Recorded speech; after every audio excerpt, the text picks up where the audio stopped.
alone just of falling short. We did everything that we could that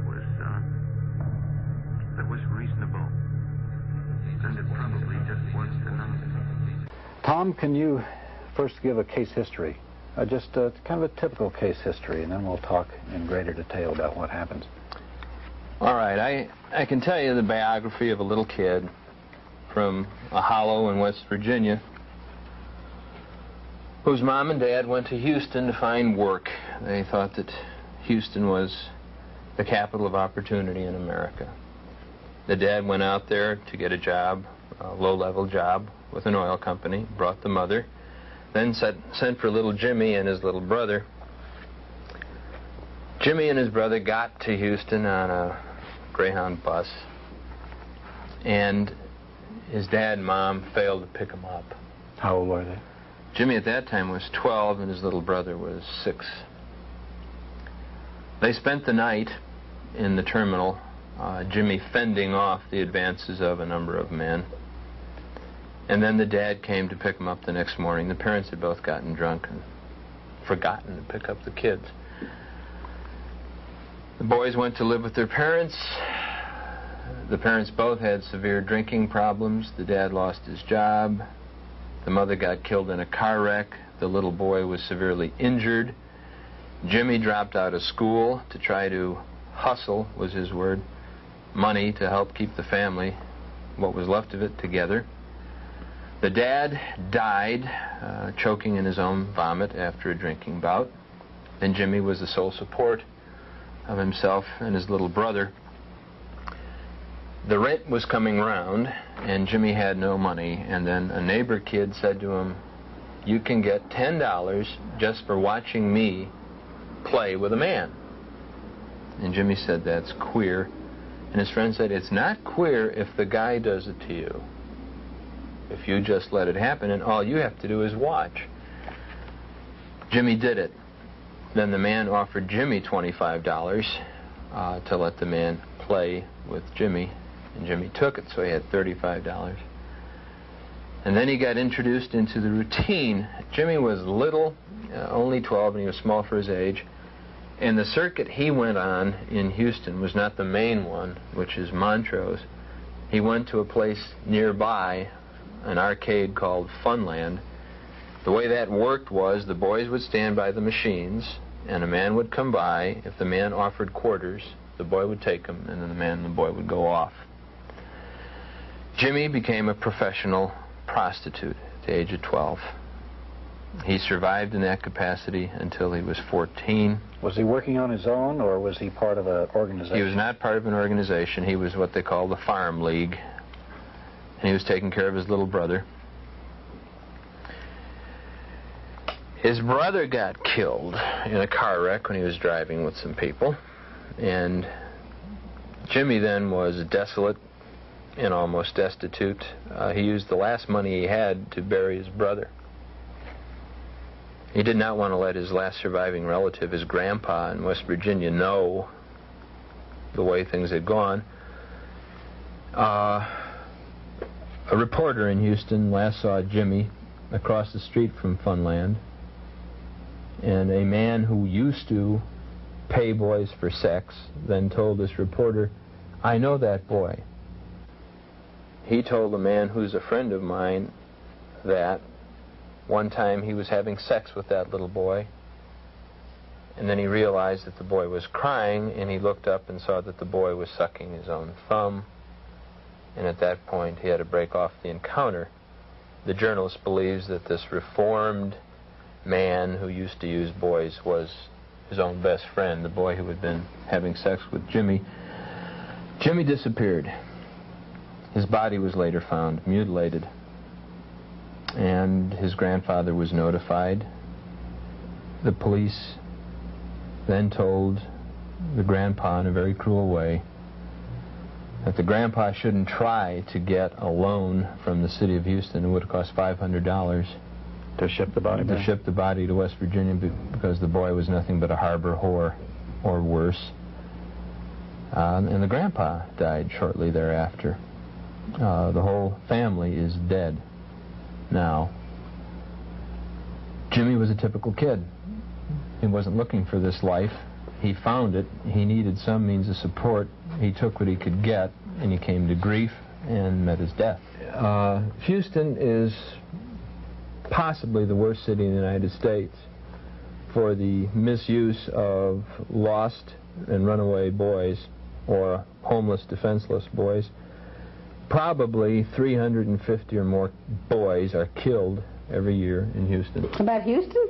I would say I hear about Houston that it is the worst. That children are brought to Houston from places such as New Orleans or from other parts of the Southwest. Their life is sad. It's 100% sad. They get up, you know, 1 or 2 or 3 during the day, and they go out and they have to earn money, and they're treated bad. They eat only when they're fed by somebody else, and they never get anything for anything. They always have to return sexual favors for it. They sometimes get beaten, they get robbed, they get pushed. You know, the police abuse them, everybody abuses them. One young man got out of a car. By young man, I mean the age of probably 15, maybe 16. And he got out of the car and he was just badly beaten. I mean, there's no two ways about it. He looked right at him and his face was black and blue and blood coming out of his nose and his lip was fat and he couldn't walk very well and he was sick to his stomach in the bushes and he was just very badly beaten. Evidently, he had got either a bad trick or the man was on S&M or something and just kind of like shoved him out of the car as he went around the corner. Opened the door for him and said, "Get out." Any of them ever want to hurt you? That's why I watch out for them. You watch out for them? Yeah. How do you tell? You know, when they start to jump now. What, jump on you? Yeah, if they do, you know, I'll be ready because I'll be watching every time. What do you be doing then? I just be laying down in bed, letting them just watch them. But if they start to jump on you, what can you do? I always carry a pocket knife or something like that. I don't know if they'll hurt me or not. You know, I just watch out for them, just in case they do start. 9 out of 10 of them are weird. I mean, they get, you know, there was one guy that picked me up in Atlanta, and he just said that, you know, he wanted somebody to go out and have a few beers when he would smoke a joint.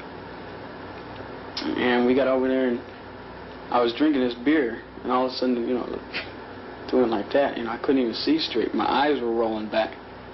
And then the room started spinning and I was out of it. When I came around, he had me tied up in the basement, no less. Way up like this, you know. And I couldn't even move. Did he tie it up? Yeah, stretched. What was he doing to you? Nothing. He was just sitting there with this whip looking like he's going to hit me with it. He just threatened me a lot, and I was sitting there crying and scared to death. You know, because the worst they could do is kill me, you know. That interview was conducted several months ago in Houston, Texas. Investigators now fear that the 15-year-old is dead. The body of a young man found ritualistically dismembered in Missouri is thought to be his. I woke up and he was clamping handcuffs on me. I was laying on my stomach. The other two were on their stomach and they were handcuffed and their feet were tied. The most shocking and horrifying result of older men having sex with young boys is the story of Dean Corll in Houston, Texas, and more recently John Gacy in Chicago. In Houston, Corll lured or had brought to his home at least 27 young boys, all under the age of 17. The boys were sexually assaulted, then killed. In Houston, I give the figure based on, I think, prudent calculations that upwards of 350 boys a year are killed deliberately because of this. Many more die of drug overuse, malnutrition, of suicide. The national toll per year is in the thousands every year. Kids die violently because of this. In the first 3 months of this year, 1981, 30 boys were found dead in Houston. None of them was called a homicide. They were found to be dead of exposure, dead of causes undetermined, dead of massive internal bleeding, as in the case of one child under 10 who was found naked in a Dempsey dumpster with his colon and his rectum torn apart. He was called not a homicide, but a victim of massive internal injury. He was fist raped. Yes. What is the sort of psychic roots or the nature of this phenomenon? I've been studying this phenomenon since the spring of 1979, and to the best of my knowledge, most men who seek sex from boys are not homosexuals. To the extent that they have active sex lives at the peer level, they are heterosexual. Many of them have no peer sex at all. There are gay people who are what we call pederasts, that is, men who lust after children, especially boys. But it appears to be the case that most such men are not gay, that their attraction is for young, defenseless children, especially boys, because they're more exotic and more forbidden. But it is not a matter of gay rights as advocated by practically anybody. This is a much different sort of phenomenon. The reason that the gay community usually scorns any investigation of the subject is that they know that the average person in the public will blame homosexuals and homosexuality for the phenomenon, regardless of what facts are presented. Well, this is not just a sexual thing in the way we talk about it. It's a power trip, and it's also a sadistic thing, because these kids are tortured and killed. Who do you think those people were? Those were not just ordinary people there. If I told you their names, I'm not going to tell you their names, but if I did, I don't think you'd sleep so well. The kind of individuals involved are down the line, almost in every instance in the cases I've investigated, men who are very powerful, usually very wealthy, and usually administrate control over a large number of people. Wealthy Houstonians can and do obtain boys in a most discreet manner. It's gotten a little more sophisticated now. It's gotten more expensive.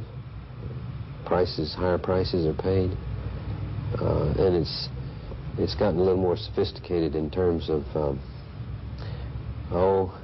I think the types of people who are into it, types of adults who are into it, professional people.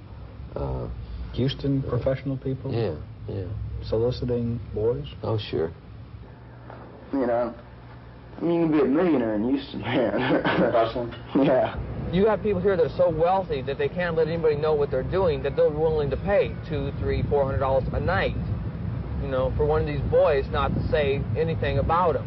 You know, you got judges, doctors, lawyers, politicians, advertising people involved in buying young people, if it's for an hour, for a night, or for a month, or for a year. They actually have white slavery in this country. It's a fact. And in Houston, right now, it's going on. Tom, is there any evidence that there's any connection with organized crime? Obviously, with other forms of prostitution that we know about, there are close connections. The mafia has always utilized prostitution as one of the pillars of its organizations and sources of its income. Is there any connection here that has been revealed with organized crime? Yes. When we're talking about 400 kids on the street between 2 and 4 in the morning in a city like Houston, there's very little organization. There may be a runner or a pimp who's trying to squeeze the boys a little, but there's no big businessman running a sophisticated operation. But when there is a bookstore with 40 stalls, there's often a stable of boys. That's fairly good-sized business. And there's bigger business than that. That's the call boy operations, like this one we described with the 10,000 customers. That's big business. It's crime. It's organized, but it's not the mafia. It's the pillars of our society. There is big business, organized crime. It's sophisticated. It's closely attached to the major financial, commercial, industrial, educational institutions of our society. It's run by the same people who run those. It's frequented by the same people who occupy management positions in those. It's not the mafia. It's an adjunct of clean business. It's serving the most respectable people we have in our society, the people who are the elite. I assume you can't name names at this particular time, but... Not if people haven't been apprehended yet. Right, okay. Are senators involved? U.S. senators? Well, and congressmen, do you suppose? Let me give you some information here. Now, this is stuff that has come out of newspaper clippings. It has gotten far enough to get in the newspaper, even if it hasn't been followed up. This was potentially the biggest case of all. That the one in New Orleans? Yes, a New Orleans Boy Scout troop was busted for actually being a call boy ring of boy prostitutes. The man who was the leader of the Boy Scout troop was given 75 years in prison, and then he offered to tell a story. The story he told was that the congressional delegations from 2 states, one of which was Louisiana and one of which bordered Louisiana, and, as he put it, the entire hierarchy of one of the states, as far as top political posts, were all involved as customers of the little boys. And he said he was willing to name all the names. That was a UPI story of 26 November 1979, and he never talked again. Is he in jail now? Is he in he's prison? Still in jail. He said there was 1 U.S. senator and many congressmen. Weren't there a couple, actually right-wing, new right representatives, congressmen in Washington, who were actually found guilty of molesting? Doug, I wish you were right.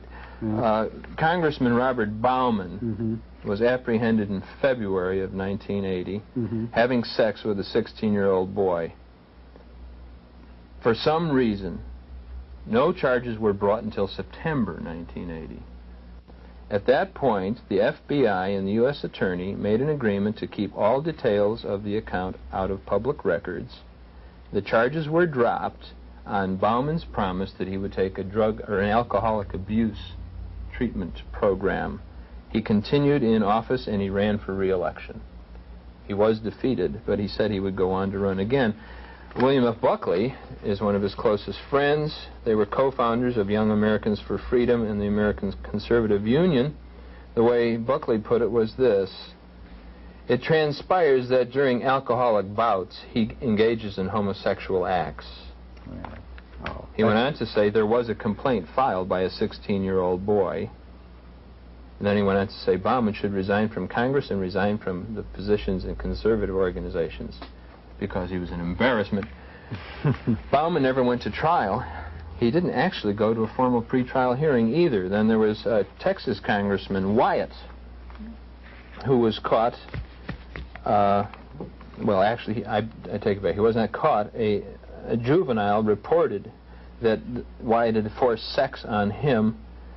Charges were never filed. That's a quote. Charges were never filed, despite the fact that the boy had filed a complaint. And Wyatt said he was going to run again.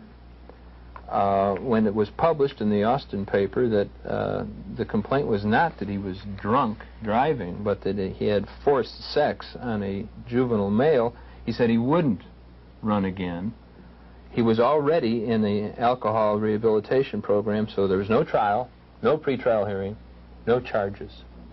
Wasn't there another ring of tour guides, boys as tour guides for congressmen? Well, that you may be referring to the case of Representative Hinson, a Republican from Mississippi, who was found having sex with somebody in the men's room of the Longworth House office building. There are conflicting accounts. According to one account, he was having sex with a minor. According to another account, he was having sex with an adult. He said he was innocent, and he agreed to undergo alcohol abuse treatment, and he was not charged. Well, there was some the charges were dropped. Well, what was the story about the young boys being tour guides for the Capitol? And this was also part of a little boy sex ring, and also some of it resulted in campaign contributions. I read that in an article. That has to do with the state of Texas, as a matter of fact. Texas. And here's the way we can tell that story. This is one you can't tell. Well, this is one we can. It got into the newspaper. Yeah, I saw it in the newspaper. But then it disappeared. Oh. What appeared in the newspaper was a boys' home run by a Texas state representative was being investigated for charge of abuse of the boys. The state representative said that there was no abuse. He claimed that his place could not be investigated by the state because it was private, like that of Reverend Roloff. The story died and didn't appear in the press anymore. The lead that produced the initial story was that representative took campaign contributions, and then the contributors, as a reward, got to have sex with the boys in the home. And that he did this for more than himself, but for other representatives. That man is out of the state legislature. So we've talked about legislators, congressmen, a senator, senators, people in the highest ranks of government at the state level. Now, are these just aberrations, or is this part of a widespread ongoing thing? I think it's very widespread. And not just among powerful politicians. We've talked about politicians. But it seems to be the case that in all high-powered professions, corporations now we're talking about too. Corporations, medicine, law, even the university, not necessarily professions with bloated salaries, but prestige, some power, influence, and above all, pressure. The men involved are susceptible to this kind of deviation. I'm working right now, like just, with the corporation. And what's that? How's that work? Well, when their executives or, their business people are in town, they're sent to our apartment, and we entertain them while they're here. Okay, what's that entertainment usually involve? What do they usually demand, or what do they want? Well, it's all kinds of sex and perversions. There's no two alike. I've decided that. Everyone's in for something different, so I can't really stereotype the whole. All the men want different things? Yeah, right. But we're usually in the passive side, and they're usually the dominant player.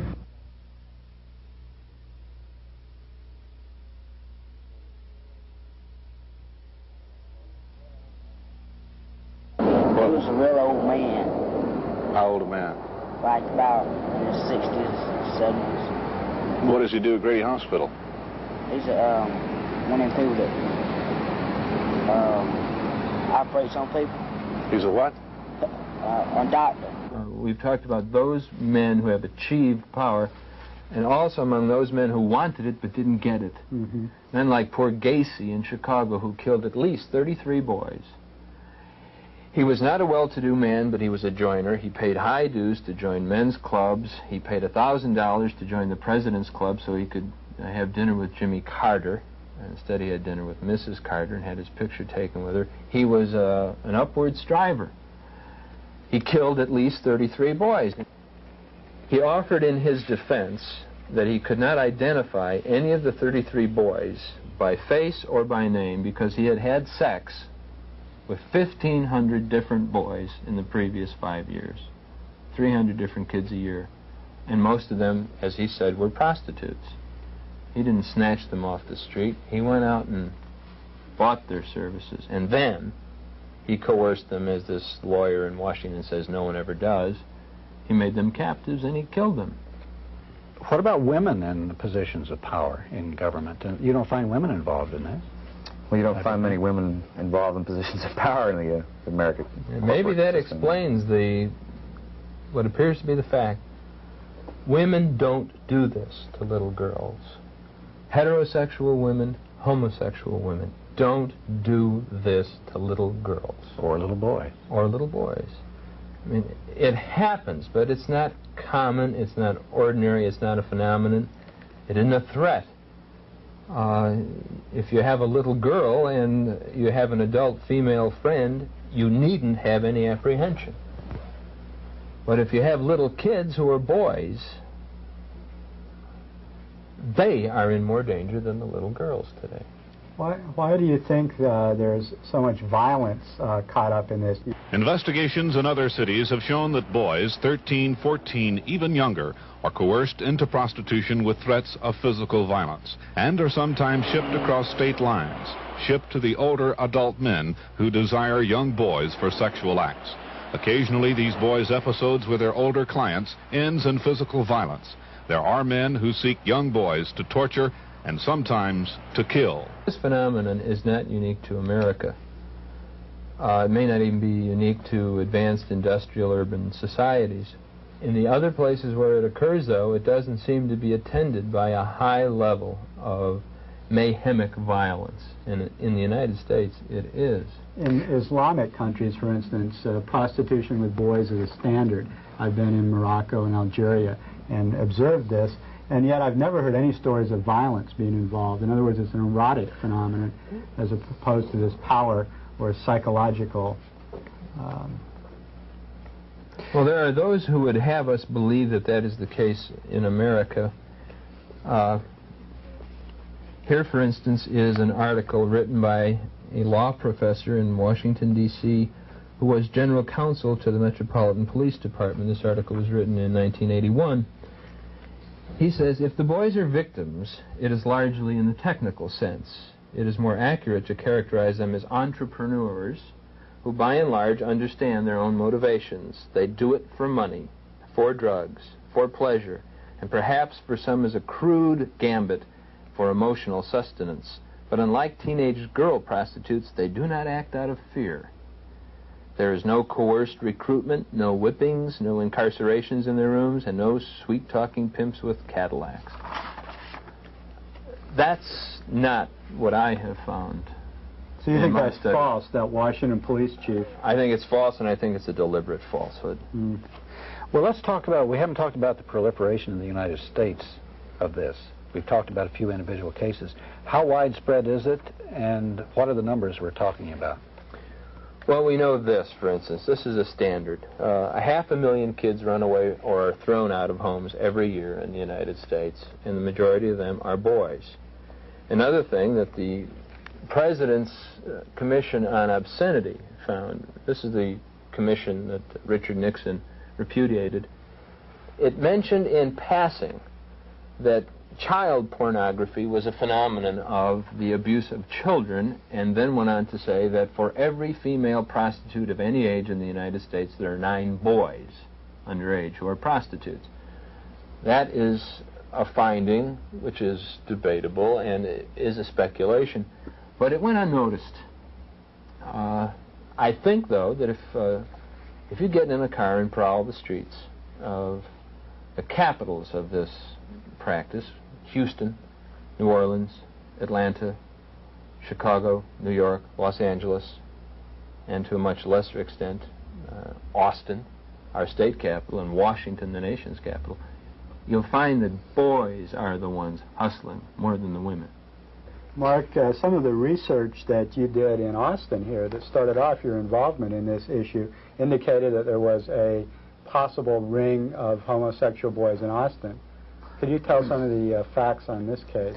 Well, my interest in this whole issue originated when, as a reporter for the Daily Texan, we heard through the grapevine that a pharmacist here in town had been busted.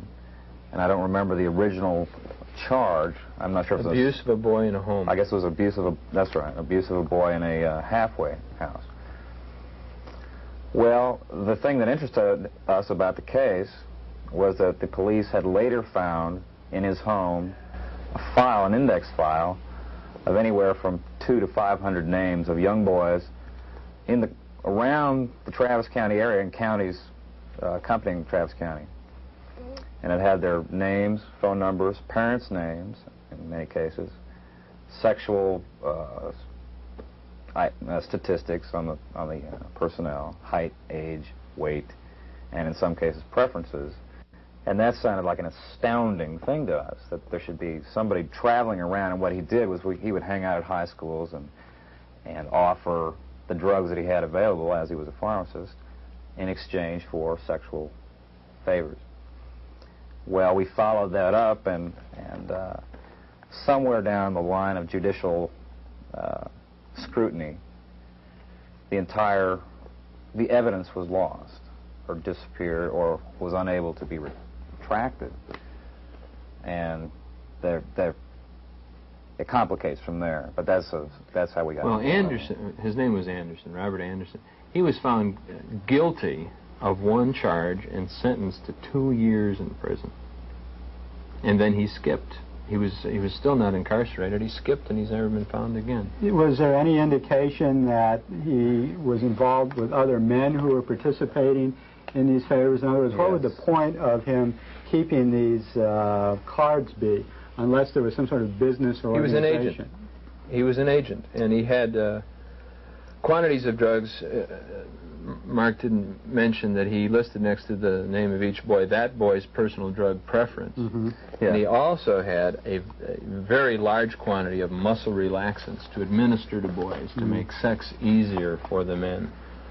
Not only that, but there was also the names of several well-known business men in the Texas community that, for obvious reasons, were contacts. Okay, what about, you talked about Boy Scout groups and boys' homes. What about these? Well,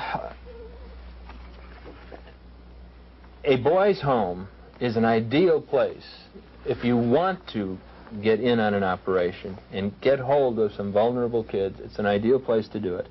In San Antonio this August, 2 men who were supposed to be Catholic priests were arrested for sodomizing 50 boys, ages 3.5 to 14, that year, and they had had several hundred boys in the past 3 years. They're having sex with the boys on a regular basis. That was why they established the home, to get at little boys. In Dallas, a place was closed down the year before. In Houston, Jimmy was in a home in Houston for a while, and he was raped by his caretaker. That place was closed down. In Houston, there are only 42 beds available in all the homes for boys in the whole city, and one of the homes that's still open was previously investigated, and arrests were made because of attacks on the boys. It's very common. It's very hard to trust any place that presents itself as a home for boys. And one of the tragedies of that is when somebody opens one that is clean, like Covenant House in New York City, operated by Father Bruce Ritter, the first thing that happens is there's a smear campaign against it, and everybody says it's dirty too. So if there's a clean one, it gets a bad name. The object is that to make it impossible to tell the good ones from the bad ones. I guess the Boy Scout people have this problem too, don't yes, we've mentioned a couple of Boy Scout rings. That doesn't mean that the Boy Scouts are an organized group to feed pederasts. What about judges and police? Judges and police are in high-pressured And they're professions involved too. In some of these too, then. To my knowledge, the police are involved less as practitioners of this than the other stressful professions, by far. We mentioned... I should have mentioned the clergy. With all regret, the clergy is highly susceptible to this. Real priests, not just bogus priests like those in San Antonio. You mentioned some of the worst phenomena here, these mass murders in Houston and in Chicago. Does this connect with Atlanta in any way? There's been, as you know, mass murders of all these black children in Atlanta. And as I recall, the FBI, when they initially got in the case, after they made this a federal case, Reagan, or I guess it was Bush, went down there, the FBI came out with a report that indicated that there may be sex abuse of some sort in the death of these children. Then it seemed to be pretty much dropped after an initial play in the media. Do you have any comments on that? Yes. The first indications that leaked out that maybe the kids who were victimized in Atlanta, murdered, were actually boy prostitutes who went to the people in the cars to make contact, came out in February. And then national cable news network and ABC News tried to mention this as a possibility. It's a very delicate thing. It's almost an insult and affront to the black community to say the angels of Atlanta were really prostitutes. unless you believe, as I do, and unlike that law professor I quoted, unless you believe they're victims, they're not responsible for what is happening. They are being used and abused. But the public reaction was chilly, so the networks dropped it. They revived it in April and dropped it again. I have headlines here, quotations from news broadcasts about the boys possibly being hustlers, and that fellow who has been arrested and indicted being a photographer procurer. Among the mothers of the first 10 kids, those women who went public and talked about their predicament, is one who said to the wire services in an interview, "I'm afraid my son was involved in prostitution. I'm afraid that that's what got him killed. I'm afraid it's the link to the whole series of murders," and no newspaper in America printed the wire service copy. Isn't part of this whole phenomenon dealt with a business of pornography, child pornography, where pictures are taken of these acts, films are made? And this Wayne Williams, we know is a photographer, and we know he has training in electronics. He'd done radio work, he'd done recording work. So might he be involved in a film organization, and indeed possibly even a snuff organization? There's been some evidence about snuff films where people are literally killed on film, and that these are distributed, the films. So is there some possibility that that might be involved? I think it's possible, and I think it's likely, but we're talking about an ongoing case, and I think we have to be very careful about what we say. In Houston, I have seen myself big vans that don't have cabs on them, and I've seen young kids go into the van and not emerge for an hour or an hour and a half, and sometimes with the door open, I've seen photographic equipment inside. A raid was made on a mansion in Houston, although the newspapers in Houston referred to it as a flat. It was a mansion. Inside that mansion was more photographic equipment than KLRN, KLRU possesses, and that's one of the biggest stations in the Southwest, bigger than Channel 13 in Houston possesses. Channel 13 played up the raid, but the news media besides Channel 13 didn't. It was as if 5 guys in a little studio were taking candid camera shots of kids. They were producing books in there. There was also an arrest in Houston in 1981 of a man who sold 20 different films, child pornography films, to somebody from Boston. Now, he was committing several federal crimes in doing that. Right.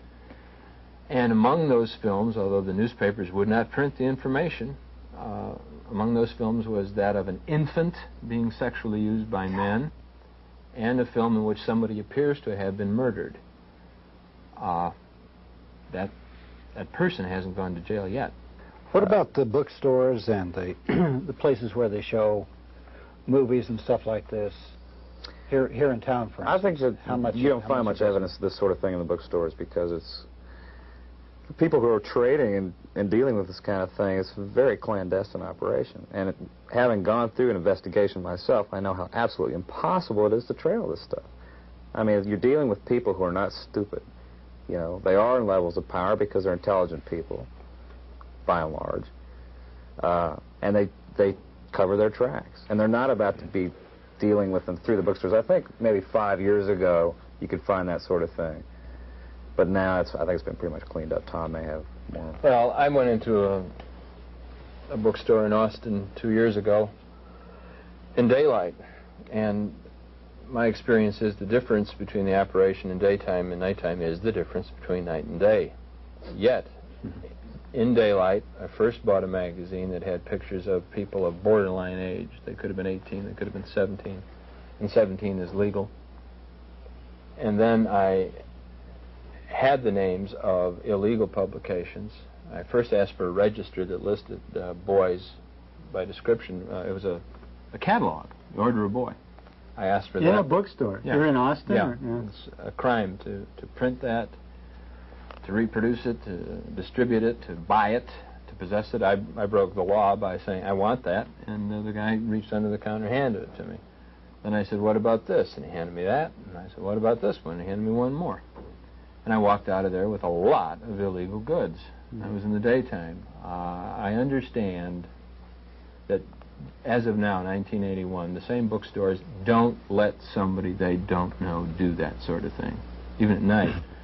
But I've been in places in Houston within the last several months.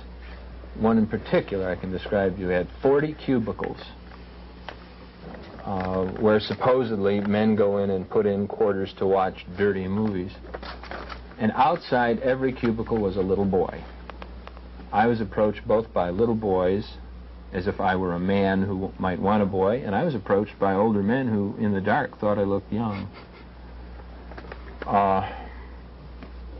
That was on a weeknight, not on Friday or Saturday, in Houston.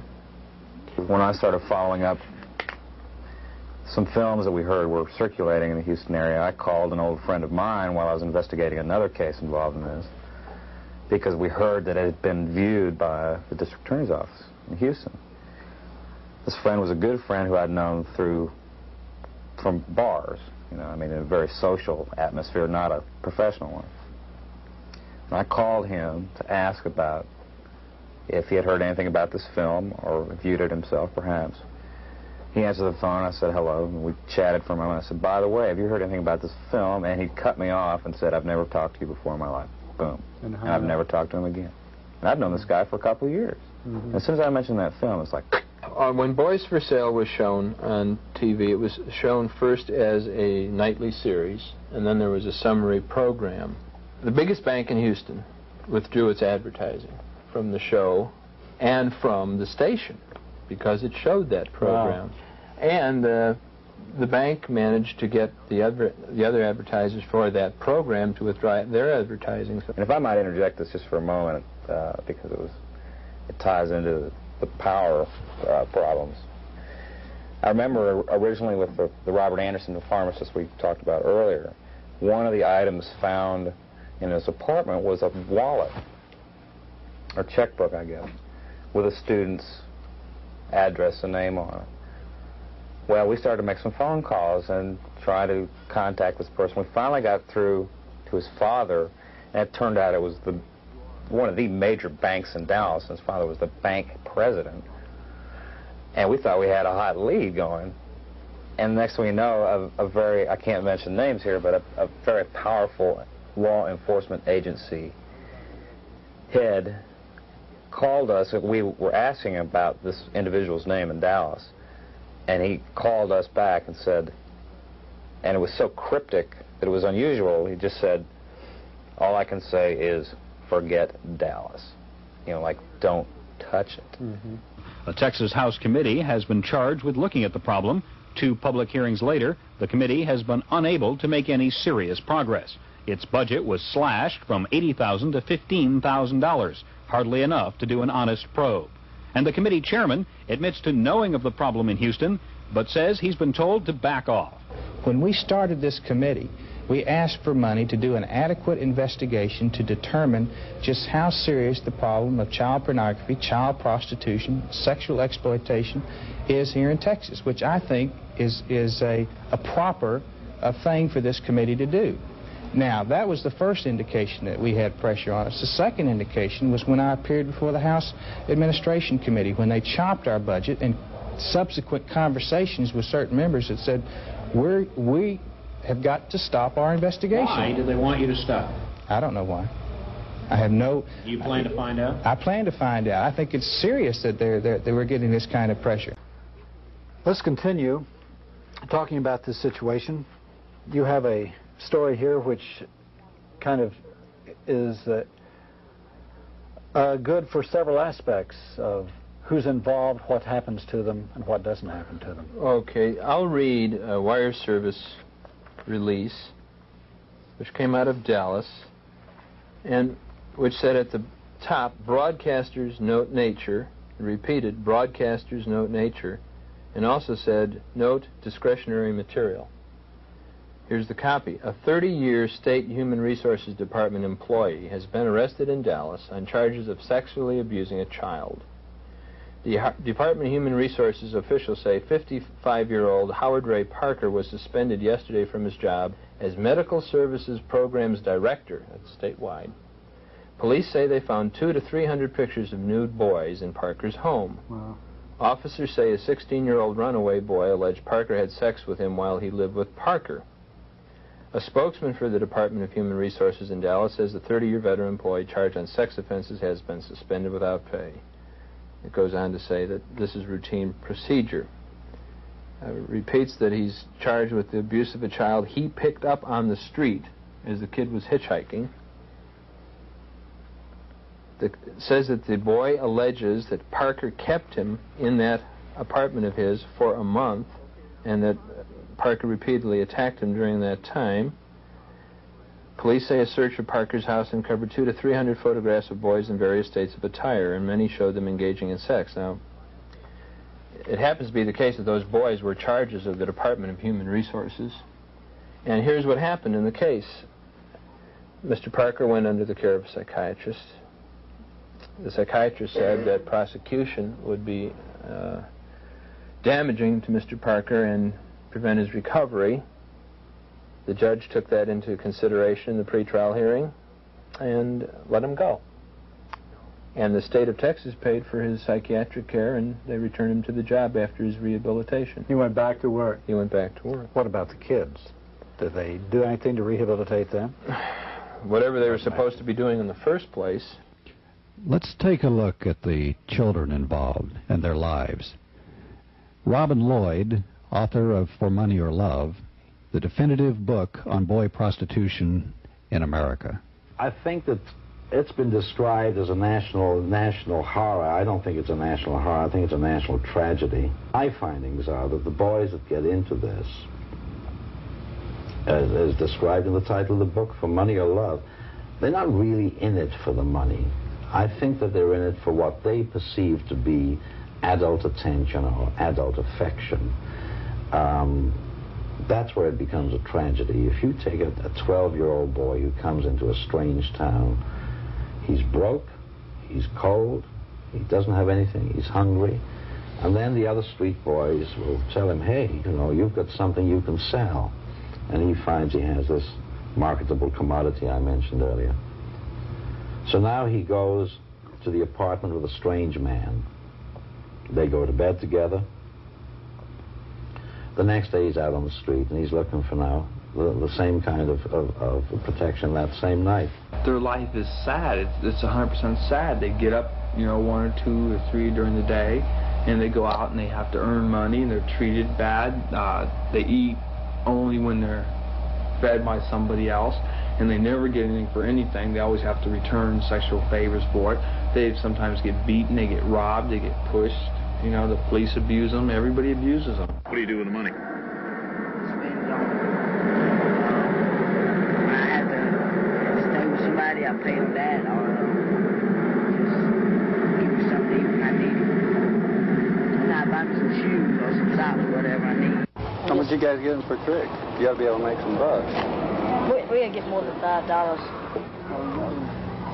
Trying to get some money, but when we need it bad. $20 for the day's over.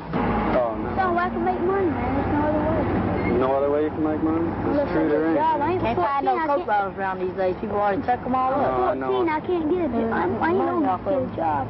Yeah. Most of the kids don't want to be where they are. They don't want to engage in this lifestyle. And if you give them help, an awful lot of them, a very high percentage of them, are quite anxious either to go home or to get a job, go back to school, to live a normal, happy life. They are not into this really rotten thing because they like it. If they stay in it long enough, they develop attitudes that make it very difficult for them to do anything else. If you work here in our center and you do not develop a bad memory, you don't work here very long. The tragedies, the violence, the fact that some of the kids that come into us are killed because they cannot escape the exploitation. Is a very hard thing to bear. Our staff does not really last very long here. Who's running it? I can't tell you. Why? Did they do something to you? something like that. Yeah, I understand what you're saying. Well, if they have that many kids, what's their where is it located? I mean, is it what part of town? I'm not. But you're not going to tell me the location. They're killing them. If they're running slowly, breaking fingers, toes, ankles. All you have to do is. The youth then detailed how boys are procured and then held by the service. Strictly all the boys from music. Closed circuit. All the boys from music. Oh no, these guys, you know, like hitchhikers that are hitchhiking in, they pick them up, give them a place to stay, and then tell them, look, you owe us some money. All fairly young? Very young. What's the youngest? 9 years old. Well, this is one little kid's little But they have them all the way up to what, 18, 20? 21. Now, do they provide y'all with protection? I mean, are they protected? Well, Vice doesn't touch them. But you don't know why? Or do you know why? I don't know why. All I know is Vice doesn't touch them. Do they teach the kids how to perform sexually at this place? They teach them how to do it? I mean, like... Well, usually they get some... Good training. What happens if a kid won't perform? Do they kind of get down on him pretty heavy? No, they just get rid of him. Well, how do they keep him quiet? You know, so he won't talk. Well, they usually have an example. Once in a while, break a finger or two. Have they done that in front of you? Yeah, they've done it a couple of times. Some John, you know, like didn't pay up. One time they took him into the room and they broke his finger. One at a time. Boys told our undercover investigator, a former drug rehabilitation counselor and sex therapist, that they are not proud of what they do. You don't live at home? I go home once in a while. Your mother know you do that? She doesn't care? She don't like me come around the house too much. If I do that, she don't like me come around too much. Why not? She says she just don't like her son being hustling and stuff like that. She knows you're hustling? Yeah. This dude wanted to take some pictures of me for $100 tonight. You know, stuff like that. It's just stupid stuff. Well, yeah. Why do you say it's stupid? You're doing it. Well, hey, you gotta live. I'm ashamed of it, too. You're ashamed of it? Sure. Why? Hey, man, I wasn't brought up this way. What kind of family are you from? I had real nice people. I mean, you know, it was me that messed up. Your parents know what you're doing? Oh, no. I'd never let them know. God.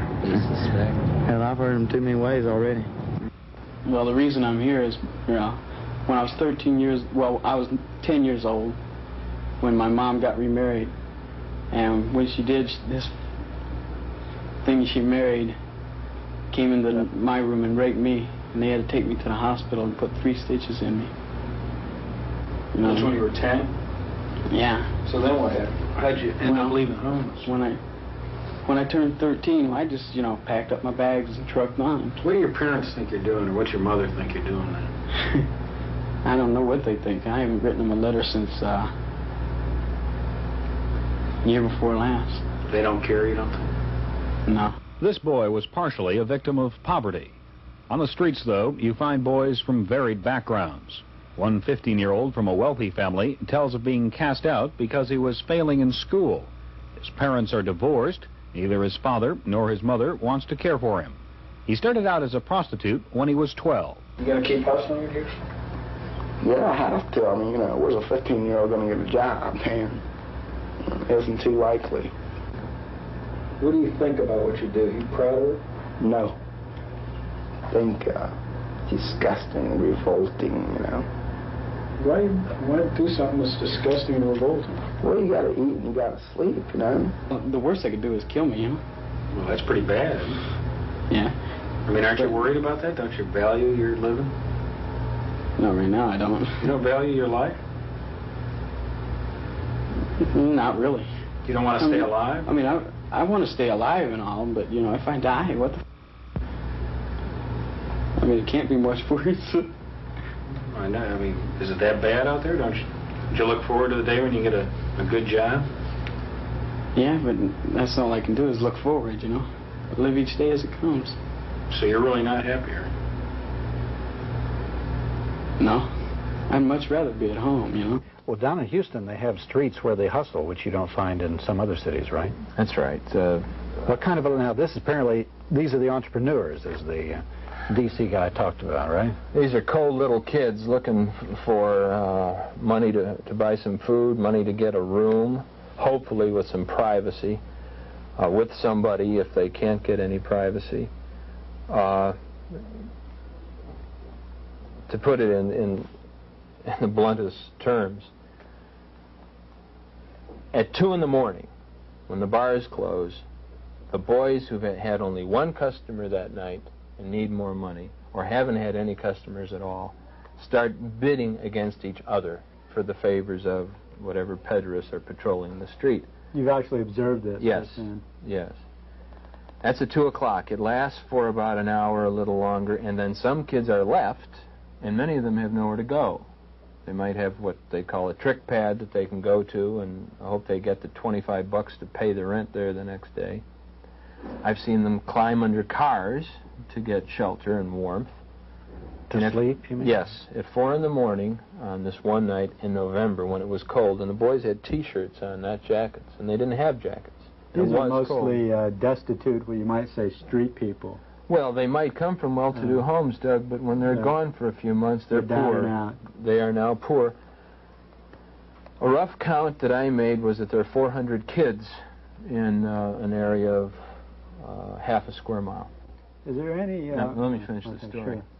The police then came and rounded them up in vans, and I heard over police radio that their count was that there were 400 kids. And they drove them to a suburb of Houston called Pasadena and let them out. Why did they do that? They did it because if they formally arrested them, they would have had to book them and put them someplace, and they had no room for them. If they had room for them, they couldn't have protected them from other people in the jails. They didn't have the heart to arrest them. Technically, they arrested them by taking them into custody, but they didn't have the heart to do any more. They wanted to clean up the street because this was the week before the national election in 1980. They had no place to find shelter for them because there were only 42 beds in the whole city, and some of those were questionable as to their safety for the boys. So they took them for a ride and let them out. They didn't have anything else to do. Tom, is race a factor here, and if so, in what degree, what extent? It's a factor in a surprising way, Frank. We've already mentioned, but maybe not emphatically enough, that these kids are poor. Once they're out on the street, even if they come from middle-class families, they become poor. But overwhelmingly, the runaway kids are from poor families, from struggling families. You would assume then that they would be heavily minority kids. This isn't the case. Overwhelmingly, the kids who are throwaways, runaways, who hit the streets and work in the life are white. Part of the reason is that the market among the well-to-do men for boys is a white market. The men want white kids. They don't want Chicanos. They don't want black kids. They want white kids, fair kids, Nordic-looking kids, the ideal type. What about wealthy black or Chicano males? They also tend to prefer white kids. You can find in what's called the Farm League, in the parks, on the streets, at the curbs, totally on their own, living hand-to-mouth, roughing it. You can find minority kids, but they have a hard time. They have a hard time getting customers. Mostly, they get employed in the dark, literally. They work in the cubicles in the magazine stores where their customers won't see them. There's an ugly term called glory hole for the kind of thing that happens in the cubicles. I think the name is suggestive enough itself. What it means that the customer doesn't have to see the person who's servicing him, and then the person who's getting the service fantasizes that the little boy is blonde and blue-eyed and white. Well, what about Atlanta then? You were talking in a previous program about this being the situation with the Atlanta kids. Well, I think there are indications, as I said, that the kids there are hustlers. They are hustlers who are out working to help their families. They are not throwaways. They are not runaways. And they are in the farm circuit. They're working out of a park. They're not in the penthouses. They're not in call boy services. Black kids are out there working, and they're not getting the best trade. They're getting what is called rough trade. Men who will pay less and want more and be more likely to inflict violence as part of the price. Another thing I'd like to say here is that on the basis of what I've learned over the last 3 years, I have a feeling, it's not a firm conclusion by any means, but it's a strong feeling that there's a second reason why the kids out there caught up in this are primarily white. The first reason is that the rich men want white boys. I think there's a second reason, and that is that poor, struggling black families are taking better care of their kids than white families are. They're not pushing them out. The boys aren't running away. They're keeping the contact with home, even if they do have to resort to this for economic reasons. And when the families find out it's happening, they accept the kids and they love them, and they don't punish them, reject them, and throw them out. What about the kids themselves? What happens to them? Assuming they're ones that live, and can they get out of the life, and what happens to them when they do? What are they like? In the first place, they mostly don't survive. They mostly, literally, don't live to be 20 years old. As far as I know, the best information I have is that these kids die. They waste away, they kill themselves, somebody kills them, and that's it. And we're talking about over half of the kids who make their living this way for a period don't survive adolescence. They don't become adults. Those who do have a tremendously difficult time. Of course it does damage. It does tremendous damage to self-esteem. You have to grow up with a general bitterness towards adults, where you find with all these strangers now into your life, where you're literally being used and poured over. Mutilated. It's not even... Damage is a quiet word for the mutilation of a child's spirit. We cannot take a 7 or 8-year-old and think that 7 or 8-year-old has the same sexual needs and drives and concepts as you and I. We have to realize that children see things differently, use material differently, and have different ways of integrating experience. Children cannot integrate anal sodomy at 8 or 9. The fact is, it's all they know how to do. It's all they're good at. I came to know very well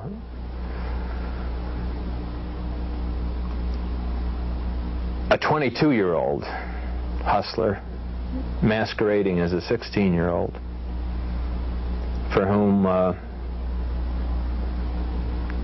friends and I were able to find a job. But it wasn't a good enough job for him. He knew the risks. Over the years, although he was white and blonde, he had to do more and more and more for less and less and less, turn more and more tricks a day. As he got older? As he got older.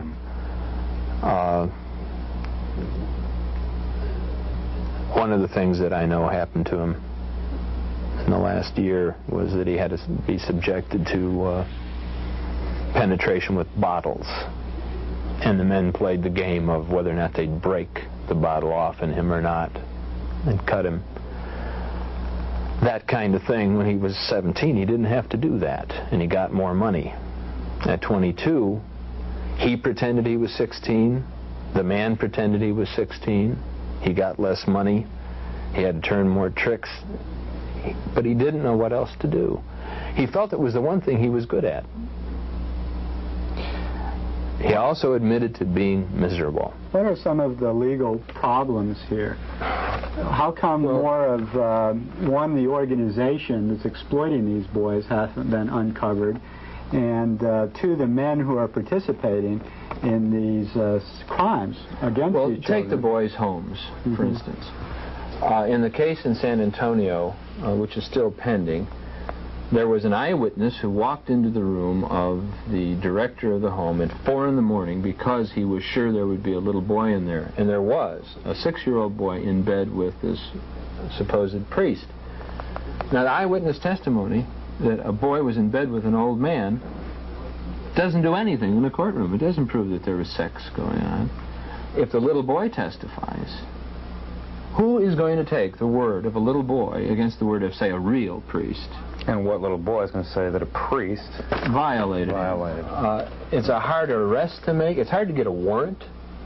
It's hard to get an arrest. It's hard to get a conviction. And then it's hard to get a real sentence. Very hard. Nobody wants to put anybody away on this kind of charge because the evidence is, by its nature, very, very shaky. And very controversial as well. And that just points to another facet of this problem, is that often it's just ignored, preferentially ignored by the courts and by the police and by society because they just don't want to believe it's happening. I remember when we did our reports, we thought it significant enough because the nature of the case involved some Austin personnel and citizens that we put it on the front page because I was shocked personally by it. And when we printed these stories, we just were barraged with letters from people saying, basically, I don't want to read this kind of stuff over my morning coffee. You know, even though it happened, even though we documented it, and we'd gone out of our way to make sure that it was all backed up with fact, people just refused to want us, not only to believe it, but to even believe that it happens. So that's part of the problem. And another part of the problem is, of course, we were shocked when we found out the extent and broad nature of this problem of pederasty and what all it involves. But we were truly shocked when we found out initially when we started this a few years back, that the police department didn't even know what pederasty was. I mean, I won't say the police department, but I know that I was dealing with one officer in Sex Crimes Division who's no longer in Sex Crimes Division. And I was trying to do my part for truth and justice and trying to get to the root of the problem. And I said, well, tell me about your case history of pederasty. And he just went blank. He had no idea what I was talking about.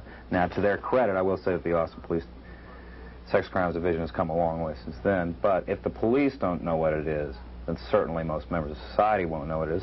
So when they see it in the papers, and editors don't know what it is, so they're not going to print it in the first place, but occasionally when it does go through, society just writes it off as an aberration, a very, well, how are the isolated police organized? You mentioned Sex Crime Division, but they have a Sex Crimes There's Division. also the Vice Squad. So what's the Sex Crimes Division is a subset of Vice. No, it's part of homicide in almost every city. Oh, is it? It's part of homicide. Vice has to do with pornography, obscenity, prostitution, things involving consenting adults, which may be crimes if they're performed in public or commercially.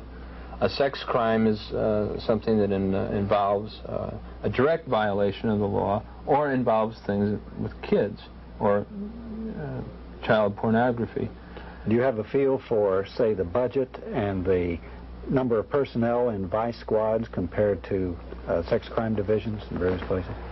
No, I really don't, Frank. It's something I ought to know more about. In other words, the emphasis the police department places on one. I do in Austin, at that time anyway. At that time, they had 3 people in the entire Sex Crimes Division, and they were so overworked with just, that's when the choker rapist was around and what have you, and I mean, that pretty much exhausts their time. And they were concerned about the issue, but they just said, frankly, we're not staffed. We don't have the personnel to do it. Rape is a major crime. The incidence is high. Attempted rape is common. It's extremely hard to track down a rapist. These guys are working extremely hard, and then we charge them with the duty of cleaning up the streets. And in Austin, the streets are clean. In Houston, they're not. But how can they go behind the walls and find out what's going on indoors? That's extremely hard to do. Has there been much investigation by any police or the FBI or the judicial system of this phenomenon? Or is it that it's a fairly recent phenomenon, or is it just something that they haven't dealt with historically or currently? There have been legislative investigations. There was a national investigation a couple of years ago looking toward the goal of national legislation to protect kids. But no, there hasn't been much. There are some who would like to tell us that the problem does not exist, that to say Houston is a major center for boy prostitution is to overstate the case. That is what the Houston police tell us. There again, it's not, we don't have as many male prostitutes as we do female prostitutes. But when you start talking about juvenile boys, 14, 15, 16 years old, 2 or 3 cases are too many. And we do have a few of those. Well, how would you, talking about that a little further, how would you define the problem of young boy prostitution in Houston as far as the size of the problem? Well, I'm not going to say it's one of the major problems of our city. Again, we have a certain amount of it, and it's our intention to try to keep the lid on it, to keep it from getting anywhere. Listen to Atlanta Police sex crimes detective Douglas McCoy, a 10-year veteran. It is almost, at this point, especially at this time of the year, almost an epidemic. Yet only a very few young boys are ever arrested. In 1978, there were 7. So far in 1979, we've had 3 male prostitution charges. The facts are the Atlanta Police Department is understaffed. Vice and sex crime detectives carry a heavy workload. Rapes, for example, are up almost 100% this year. Boy prostitution is near the bottom on the priority list. Local police have to change their attitudes towards the boys, thinking of them more as victims than as criminals. The change in philosophy has worked for the Los Angeles Police Department and serves as an example for other cities. When you've got a 15-year-old boy out on the street selling his body, you've got to understand why he's out there. It's usually due to a poor home life. He's there to obtain the necessities of life. And you've got to look at that boy as a victim. Even though he's out there committing the crime of prostitution, you still have to look at him as a victim and why he's out there. When you do bring them in, what do you do with them? You certainly don't just throw them in the county jail somewhere. It takes us anywhere from 2 to 6 hours to interview. You talk to one of these boys for 2 to 6 hours when you first get them in? Yes, sir. Initially, they don't have trust in the police department because usually they've had contact with uniformed policemen, and a uniformed policeman will book them curfew or run away, and they're sort of leery of the police department. But we'll sit down and we'll gain the kid's confidence. We'll talk to him. We'll tell him if he is involved in anything, that he has anything having to do with sex, that he has done nothing wrong at all. And we treat them the best we can. We'll keep in contact with the victims, and we keep calling them weeks later, and we'll go out and we'll buy them lunch. And this is weeks later. You go out and get together and see how the boys see how doing. They're doing, progressing, and they call us quite a bit. Rehabilitation for young boy prostitutes necessitates a change in the way they are handled by penal institutions. In San Francisco, boy prostitutes from around the nation congregate near some of the plushest hotels. But in San Francisco, a boy prostitute who was arrested is given special treatment. Sheriff Richard Hungisto has set up a new program to deal with young boys. The heterosexual inmates are very likely to abuse, to rape the younger person or the person they think has had homosexual experiences on the streets. They will take advantage of them by force, and sometimes they will be very, very brutal. It's a problem amongst children, juveniles, and adults. So what has been your answer here? We house the gay inmates separately. We don't mix them in with heterosexual population just for that reason. And of course the same thing is true with juveniles. So as you view this problem and people like this come in off the street, how do you handle it? Well, what we do here is to do what we can to make sure that if there are any psychological problems that they're dealt with, and also to try to aid them with post-release help, giving them opportunities as much as we can to find a job, to have a place to stay, and to get back on their feet so that they don't have to sell their bodies to make money. Here in Austin, the sex crime unit now is, to my observation, a solid unit doing the best it can. And they have something that's rare in the whole state. They have an officer whose sole job is to counsel the victims of sex crimes. She's an old student of mine, or a friend of mine. Her job was funded by the U.S. government. She lost her job in the Reagan budget last month. And she had to lobby in the city council to get retained as a police officer. They've retained her for a year. But the overall budget was cut, and her job will remain in jeopardy. And it's a vital job. If I could just add to the problems of investigation and how Tom and I learned about all this. We just finally realized that Tom, thankfully, has carried on and updated the material and kept a close look. My full participation only lasted for a period of about 6 months to a year. When you were a reporter? When I was a reporter.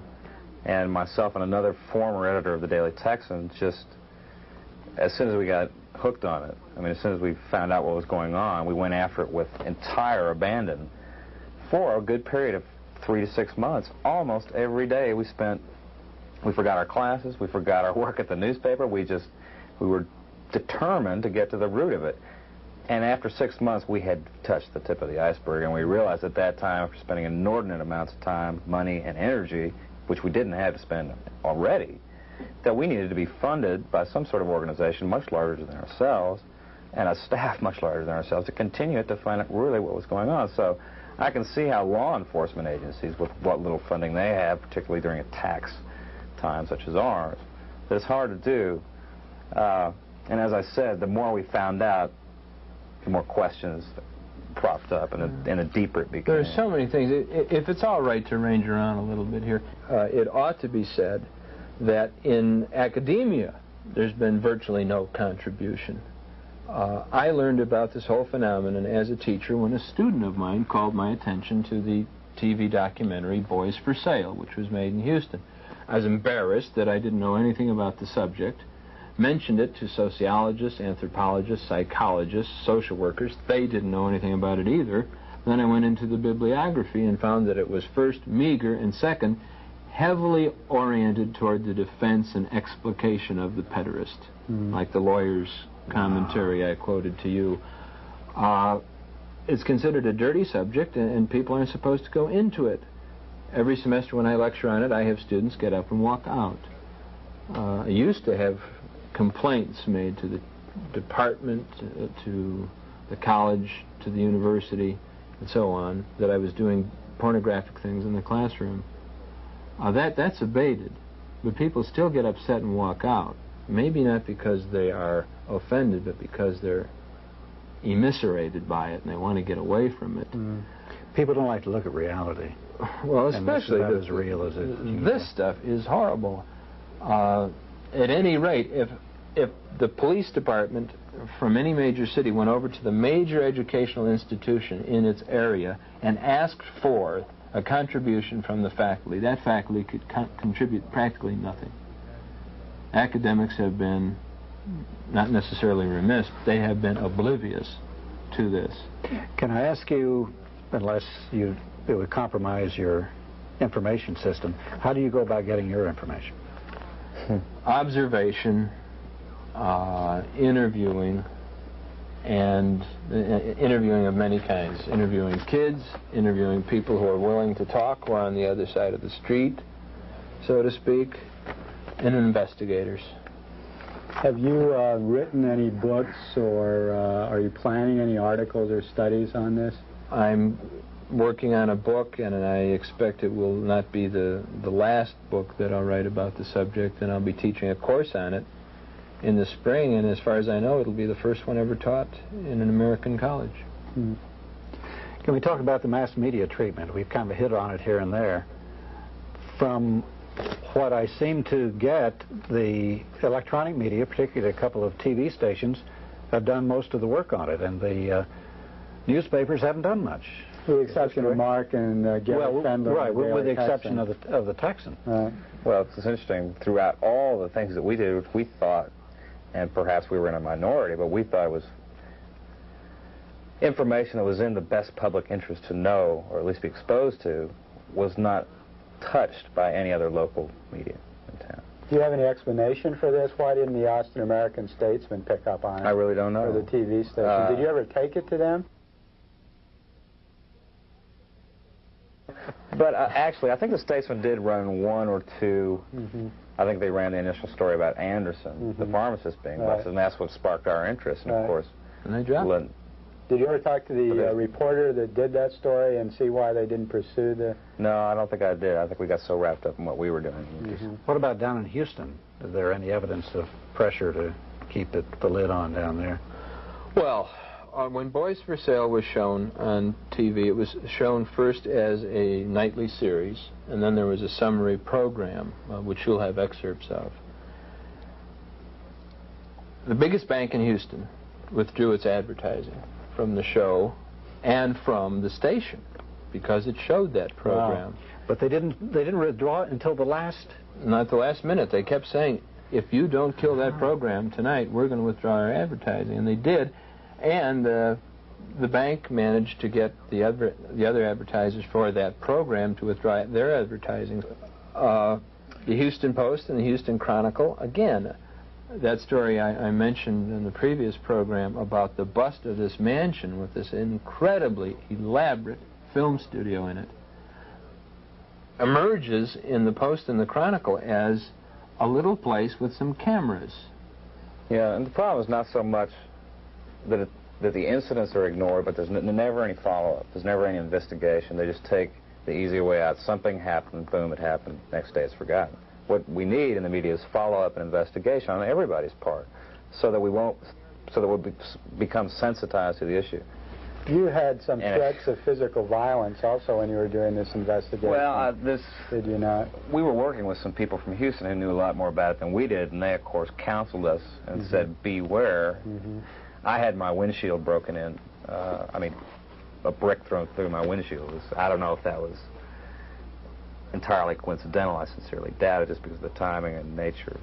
Well, this may be one very good reason why there hadn't been a lot of investigative reporting now. Well, Tom related a story in Houston. The shotgun incident has had some problems. Well, the moderator of the show, Boys for Sale, had a shotgun go through his window, and then another one go through his that is the window of his home, and then another blast go through the windshield of his car as he was approaching the car to get into it. That kind of signal usually is sufficient to warn a person off. Any one of us in the country, and there aren't very many of us who have worked intensely on this for a period of years, has received threats and has been subject to at least feigned attempts. And the idea is that should scare us off. It has worked with a whole lot of people. The day after Part 1 of Boys for Sale was cablecast, Tom Philpott's van was vandalized. The tires were slashed, and the accelerator was jammed to the floor. And then the following week, Tom was shot in what appears to have been an assassination attempt. Has anybody been killed? Actually, what about the guy that wrote the book that he got a shotgun blast that did wound him, I think, pretty seriously, didn't it? Well, what then should society do about this? How can this problem be dealt with? Well, it's a tall question. Yeah. Law enforcement has to be activated, and it has to be supported, and it has to be seen through the end of the procedure, so that you don't have congressmen pleading not guilty or nolo contendere and getting no penalty. The kids who are rescued in this process have got to be cared for and helped, and no one really knows how to do it, but it's got to be done. A way has got to be found. They've got to be helped. And then most obviously, we've got to find a way to reestablish a society which does not throw up, literally, 500,000 kids a year onto the city streets and leave them there to be hurt. American families have to have support. It's good enough to say to families, love your children, but they have to have the wherewithal to care for their children, and obviously American families do not. These kids are not minority kids in the main, but they're mainly poor kids. They're from hard-driven, hard-living families. And it's so very, very sad. And it's so sad that we need to respond to them. We people who've got our stuff together and who think we know a lot about a lot of things, we just need to reach out to those kinds of kids. We need to go out there and find them. How quickly can a city like Houston move in this area? Well, we can move as quickly in this area as we have been in other areas. We can build a $1 billion Houston center downtown, and we can certainly move quickly to solve human problems and problems of people. Father McGinnis, do you see a role for big business in Houston in this plan? Yeah, one role is money. You know, and a lot can, let's face it, a lot can be done with money. A lot of alternatives can be offered if we have the money to pay for them. And there's enough excess money in 10 corporations in this city to do anything we would want to save every one of these kids. Shocking as it is, when you put it in perspective, maybe it's really not quite so unexpected considering the history of what the people have been subject to, who have been under the control and rule of these people. And you start to think about what's been done to the Indians, the terrible working conditions that people lived in for years and worked under for years, the dangerous condition, the pesticides that people are forced to ingest, the lack of safety in the places where we work, wars where people are slaughtered. There's really a long history of this, and this is this the same type of impulse turned focused just on a small boy, or is this something really unique, you think?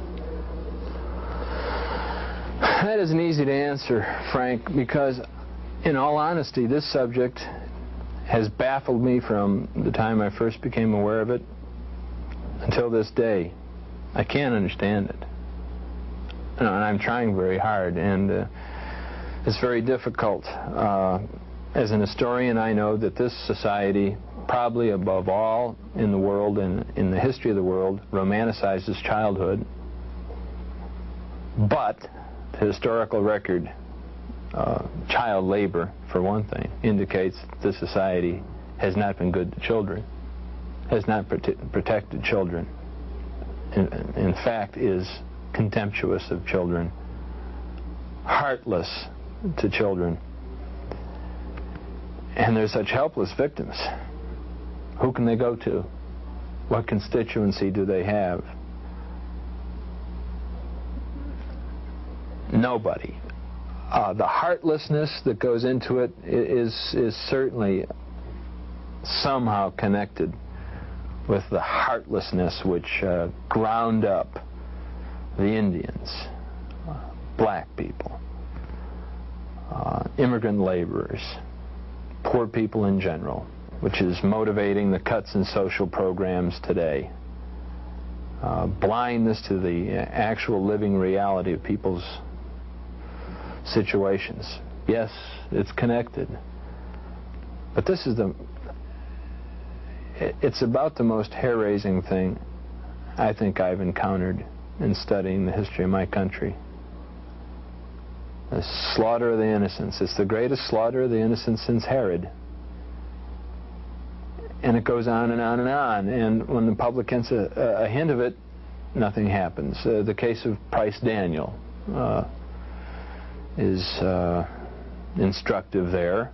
It came out in the custody hearing of Mrs. Daniel, who admitted to shooting her husband, that he attacked their son, and there was testimony that he had relations with other adolescents. There wasn't any inquiry as to what that might mean for society. Price Daniel is one of the major names of Texas. And all these other names that we've mentioned of people who have been caught and let off. There doesn't seem to be any willingness to make the connections which you have implied and face them. And it's time we did, right? Yeah, you're damn right, it's time we did. There needs to be police action. There needs to be action in the academy of which I am part to study this. There has to be rehabilitation for kids, and most of all, American families have got to be put on a footing where their children are not in jeopardy of being lost in this way. The whole society has got to answer for this, do something about it. If we don't make this move, what do you think the results would be in Houston? It'll get worse and worse and worse. There'll be kids killed in the dead of night and dumped on the highway, like they are right now. It'll get worse. It'll never get better. You don't sit back and see something like this. History has proven that.